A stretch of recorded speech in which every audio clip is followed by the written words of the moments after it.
When I was serving as a hospital chaplain, I had several patients ask me what my favorite psalm was. I guess that's one of the safe questions to ask a chaplain.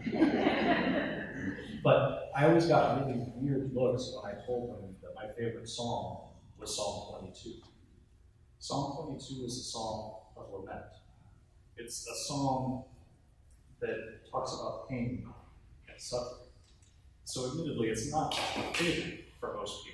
You wouldn't find it as a common ground. So Psalm 22 starts off with words that are so raw, you can really hear the psalmist's emotion. And, my God, why have you forsaken me?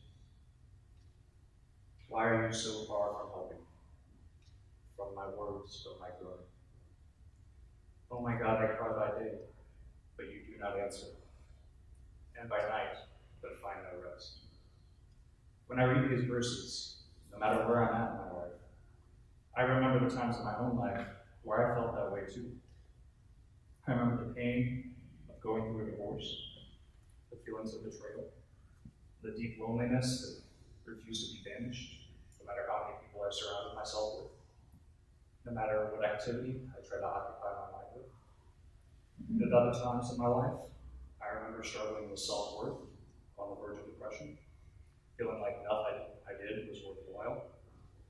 Nothing about who I was good enough for anybody, much less myself. I just tried to work harder and harder, pushing myself, trying to add some value to what I did. But at the end of the day, I still felt the same. And I remember feeling like pain was all that I experienced in life.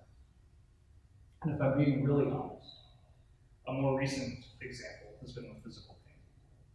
My neck has been injured for a while, almost a month now, and I'd be lying if I didn't admit that I had times that Psalm 22 spoke to me, just because of the way I felt about my own health and my wife's health. Because as hard as it is for me to suffer physically, it's even harder to see somebody that I love suffer and being helpless to do anything about it. But in all of these times where my soul itself was on its knees and crying out for an answer, Psalm 22 spoke those words to me that I couldn't find the words myself to find. Yet, despite all this pain, Psalm 22 still remains my favorite psalm. Because the psalm goes back and forth between lament and that pain that we feel, and turning back and trusting God. We read verses 1 and 2 earlier, but right after that, the verse says, "Yet you are holy, enthroned on the praises of Israel. In you our ancestors trusted. They trusted, and you delivered them.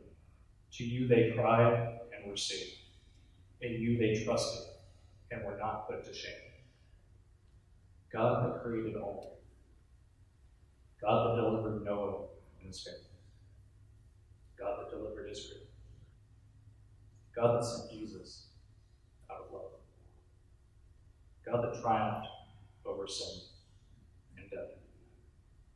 God that wouldn't even let human sinfulness stop God from having a relationship with us. This is the God that we trust. Once again, going back to being honest, we try to trust. Because I know I have a hard time doing that all the time, especially in the times where Psalm 22 speaks to me. But just like Psalm 22 goes back and forth between lament and trusting God, so do we. So do I. Maybe that's the reason why I love Psalm 22 so much, because it reminds me that I can call out to God in all my pain and all my honesty, regardless of what that sounds like. You know what?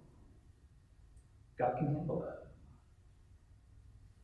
I'm convinced that God would rather have an honest prayer, even if it's not a happy one, than a fake pious one. If that's where our heart's at. Because isn't that what part of being in a real relationship is? Honesty. I love Psalm 22 because it reminds me that God meets us where we're at and loves us unconditionally, regardless of what that is. So wherever God finds you this night, whether Psalm 22 echoes a pain that you find in your own life, or whether you rejoice during this time. I encourage you to be honest with God in each of those moments. And may you know, no matter what is going on in your life, God loves you, honestly desires a relationship with you, and meets you where you are. Amen. Amen.